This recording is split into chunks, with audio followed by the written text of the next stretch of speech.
Hello everybody, and once again welcome back to TechUp YouTube channel. Today in this video I'm going to show you how you can use Shazam out of the app, so make sure you follow my step till the end. First of all, you need to open the settings, and now once you open it you will be able to see the interface on in the screen, where you need to scroll a little bit down unless you find the control center. So once you find it, which is at the bottom of this general option, simply tap on that option and now you will be redirected to the control center. Now you will be able to see the music recognition at the bottom of this screen. So to show you a demo from the scratch, let me remove it first. And now you need to scroll a little bit down and you can see the music recognition on in the screen. Now you simply need to tap on the plus icon, and now you'll be able to add it to your control panel successfully. And you can also adjust the position by tapping on the three lines.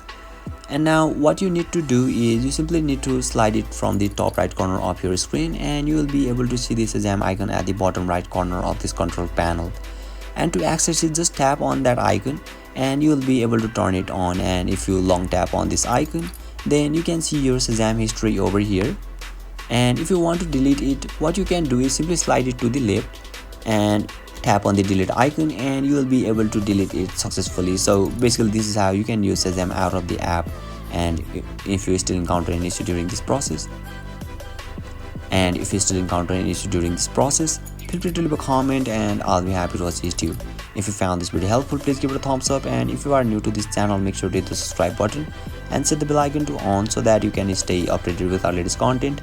Thank you for watching, and I'll see you next time.